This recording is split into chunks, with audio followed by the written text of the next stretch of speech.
Good afternoon, distinguished guests. As the last speaker of this meeting, I would like to invite Dr. George Cotsarelis. He is an outstanding researcher and clinician in hair biology and hair disorders. Today, he will talk about the stem cell in androgenetic alopecia. George, please.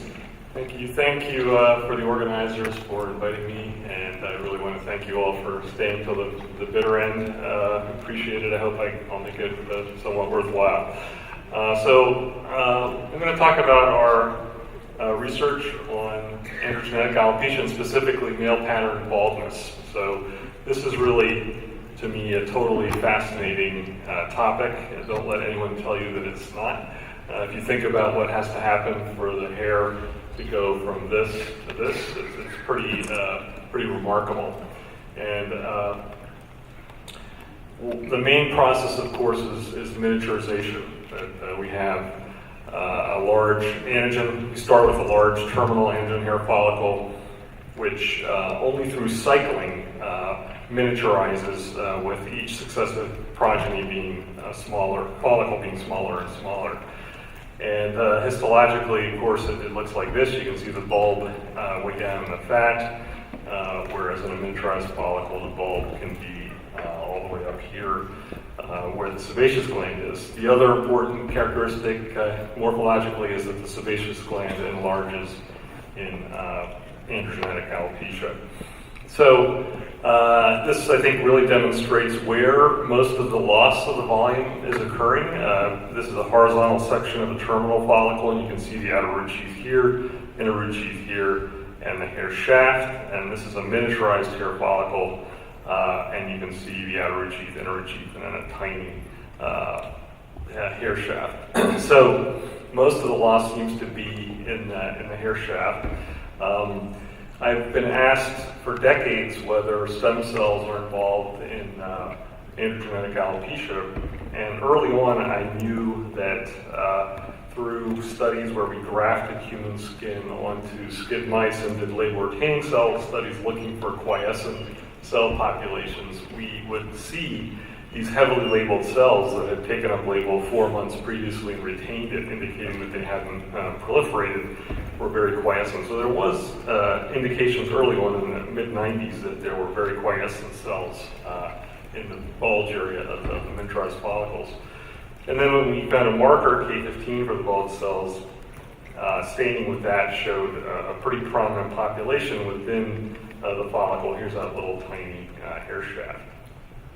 But we really wanted to quantitate the number of stem cells in male pattern baldness, and Luis Garza was someone who came to the lab who really wanted to do this in a very careful way. And so essentially what he did was he compared scalp from the occiput of men undergoing hair transplants to the recipient areas on the same subjects. And he isolated the epidermal and hair follicle epithelium and stained with antibodies the stem cell markers and the FACS. And first he wanted to show that K15 was a good stem cell marker in these human cells. And we knew from work done in Howard Green's lab many years ago that the size of a keratinocyte correlates with its proliferative potential. So small keratinocytes with a high nuclear cytoplasmic ratio are the ones that can be passaged many times and are so-called holoclones. So to look at whether K15 expression correlates with cell size,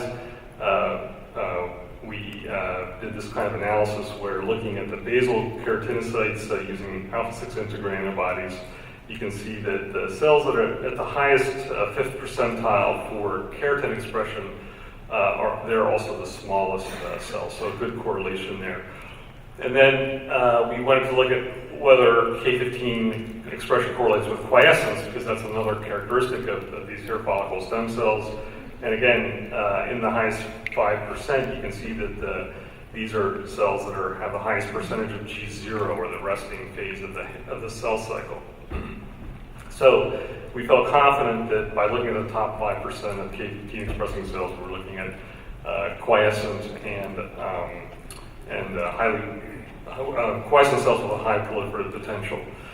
And so when we did our analysis, here's an example, we were pretty surprised to find that the stem cell population in the same individuals, looking at balding scalp and haired scalp. And I should mention that this picture is really just to remind us that we're talking about androgenetic alopecia. The patients were not, completely bald, Hamilton 6, 7. They were really the ones undergoing hair transplants. So there was a lot of transitional areas in there. But the stem cell population was retained. And so we went to look more in depth at markers, and fortunately Minobu Oyama, when he was in Jonathan Vogel's lab at the NCI, did elegant laser capture on human hair follicles and found CD200 as a marker for the bulge cells, and this was confirmed by Inoue. And when we looked at CD200, we found a population of cells that was markedly diminished in the balding scalp. So these cells had very high levels of CD200 and alpha-6, and you can see that they were quite depleted. So what are these cells and where are they? If you look at their K15 expression, about 85% of the cells had expressed K15 at substantial levels, suggesting that they were in the bulge. About 15% expressed this marker BREB4, which is a nice marker of the secondary germ, which is right below the bulge. So, in other words, they were scattered between the bulge and the secondary germ. What about their stem cell characteristics? Well, the cells that were diminished in the balding scalp were not as were a little bit larger, not as small as a true stem cell population, and then they were also more proliferative. The true stem cell population was almost all in G0. These were more proliferative, indicating that they may be descendants of these more quiescent cells. So this data really suggested that there was essentially a cell type that had characteristics of a progenitor cell that may have arisen from a stem cell that was more proliferative and gave rise to progeny that would normally populate a large follicle.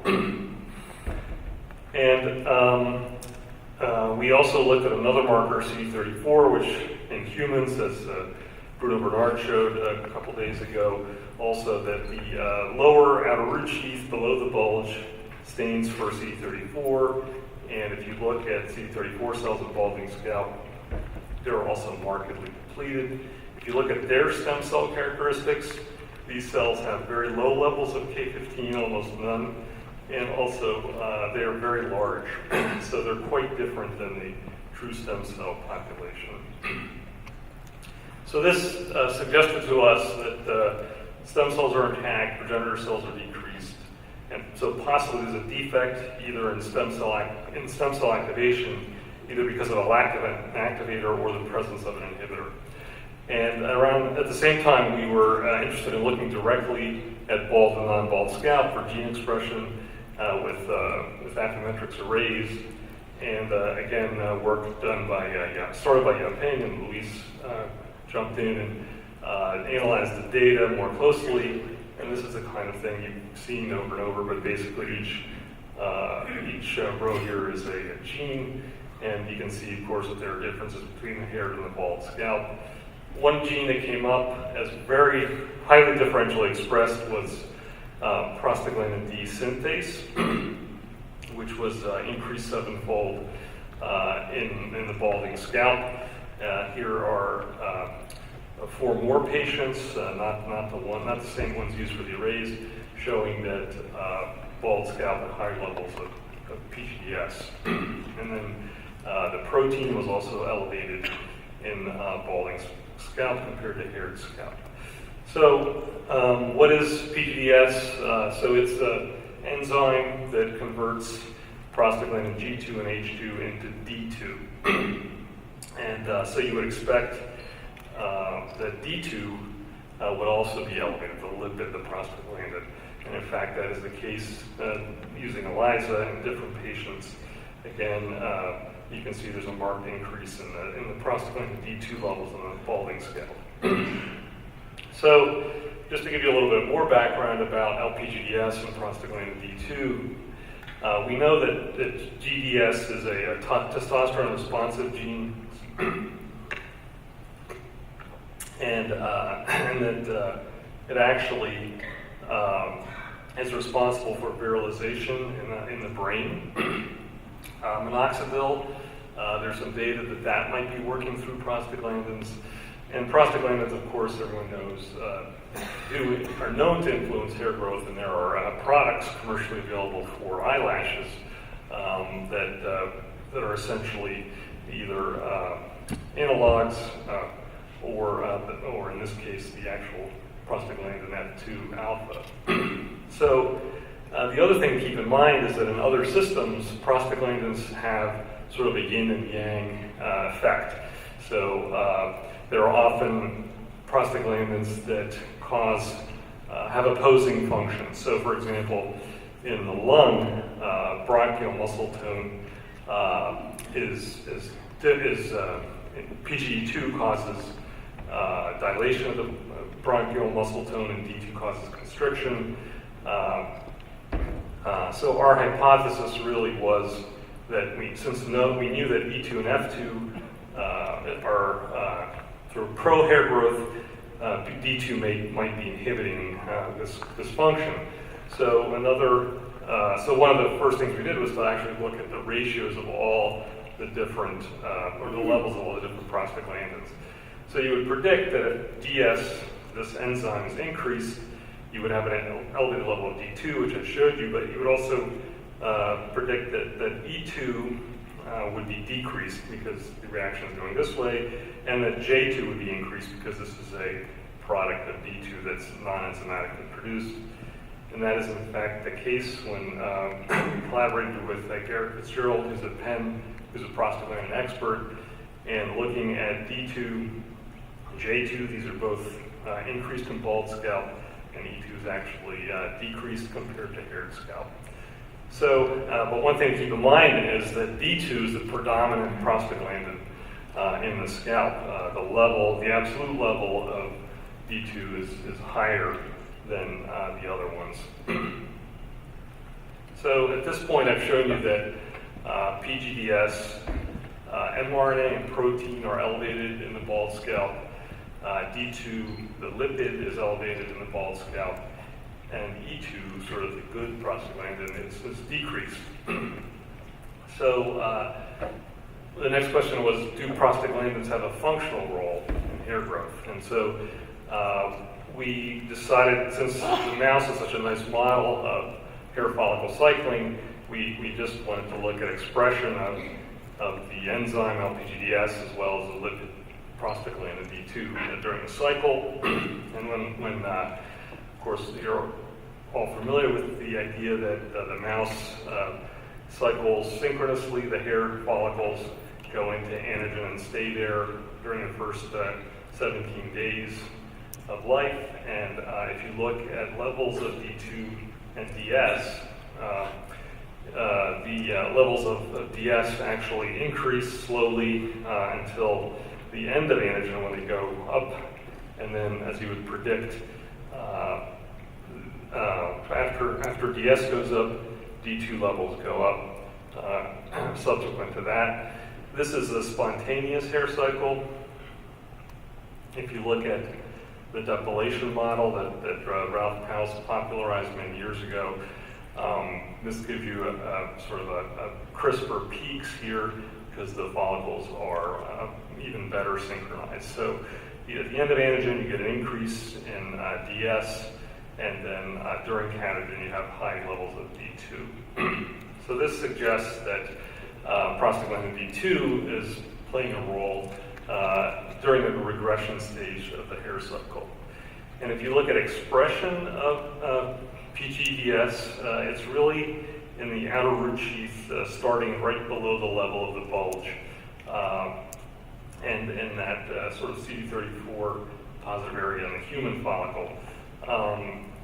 And so it's in an area that's not in a stationary area. In human follicle, it's actually in the same area. And I should have mentioned that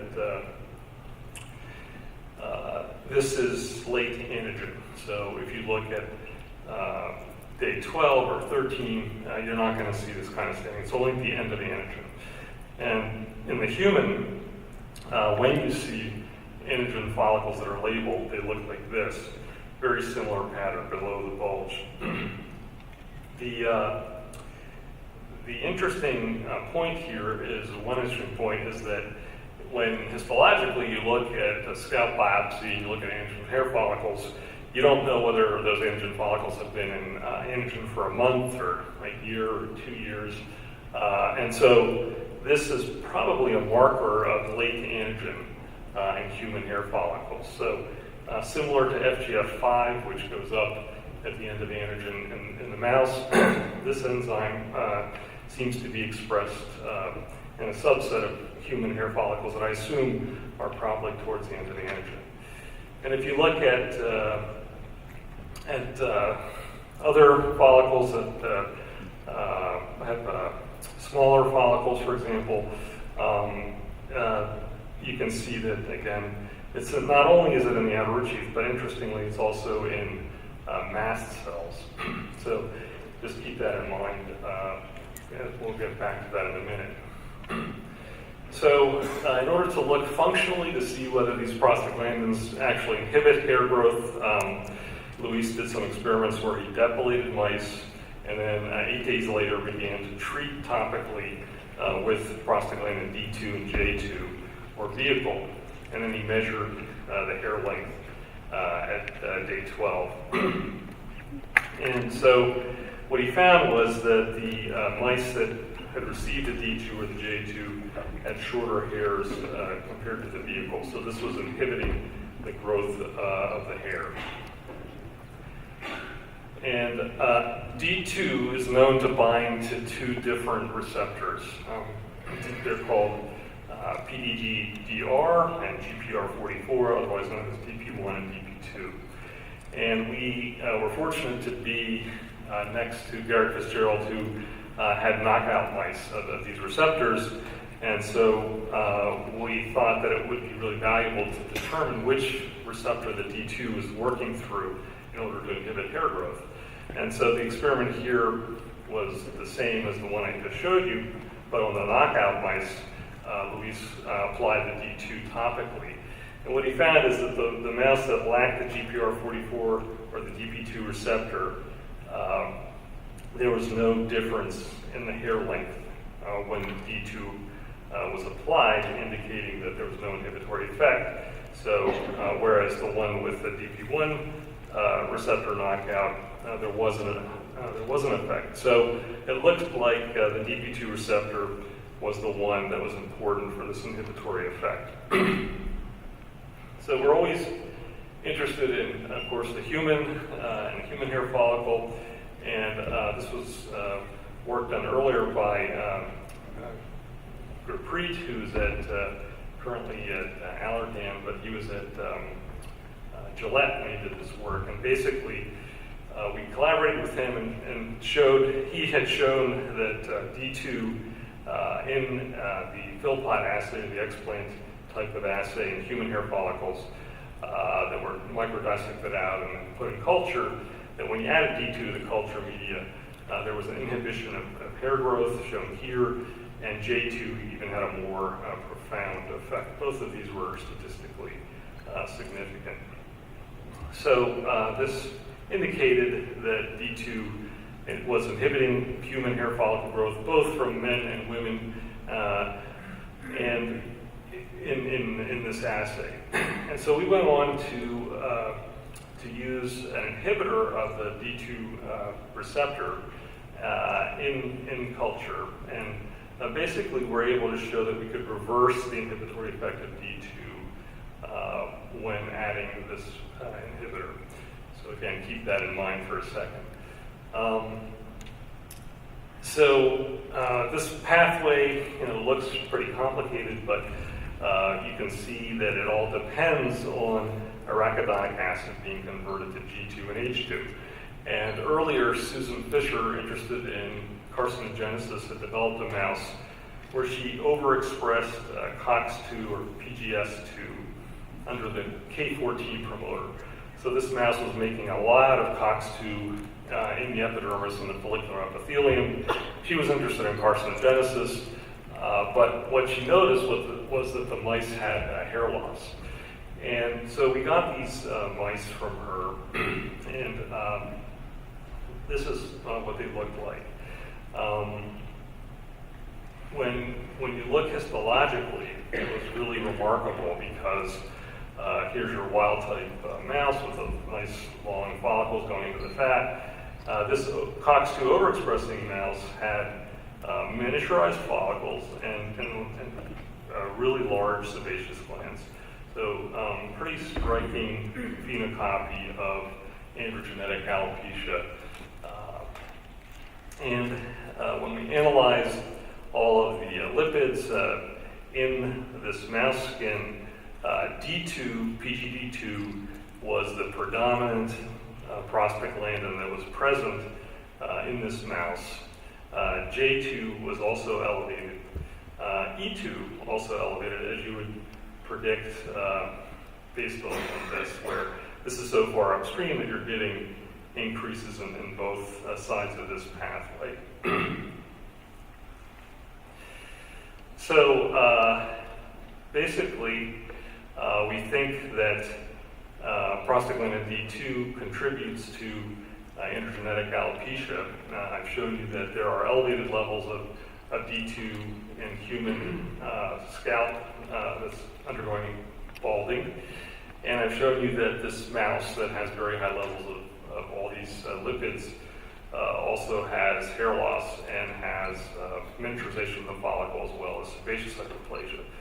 So LPGDS expression also suggests that this enzyme and lipid is important for the regression stage of the hair cycle.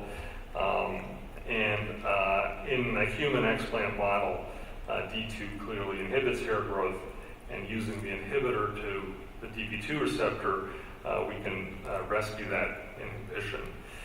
The thing that's really exciting is that there are at least 7 drug companies that have developed inhibitors of DP2, the receptor for PGD2, and they were doing it because, as I mentioned before, these were found on mast cells, and so they were trying to develop drugs to be used for asthma and for allergic rhinitis.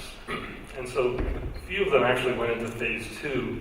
Most of the studies were anywhere from 4 to 6 weeks long, and they really had no effect on asthma or allergic rhinitis. So they were essentially abandoned. But they're out there, and we think that, well, hopefully our goal is to really try to resurrect these and, given some of this preliminary data, try to develop them into a new type of treatment. I've been very fortunate to have really excellent postdocs and trainees in the lab.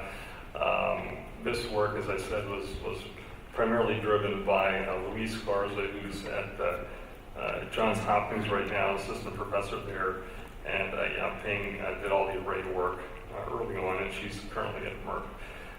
So I just want to, again, thank everybody for staying till the last minute, and thank my funding source, and I'll stop there. Thank you.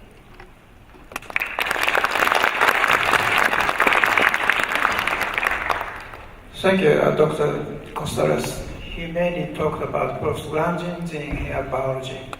Any question, comment, please? Thank you for this talk. I have short 2 questions. One is, did you see any hair phenotype in the prostaglandin D receptor mutant mice without adding prostaglandin D2? And the second question is, did you try to check hair elongation in the field post model only with the receptor inhibitor without the prostaglandin D2? Yeah, so the first question was, did we see a hair defect in the receptor knockout mouse? And the answer is no. And then the second question was, in culture conditions, we did not see an effect with just adding the inhibitor.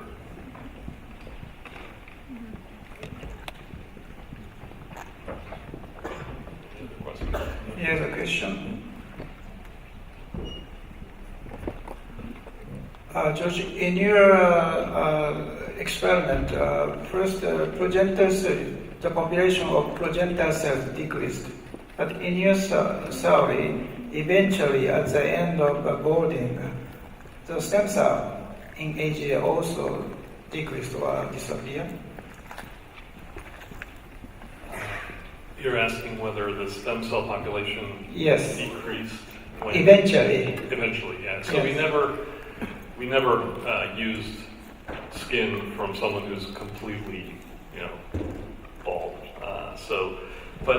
Again, looking at staining and a lot of sections, it's pretty remarkable how many stem cells are present, even in the tiniest miniaturized follicle.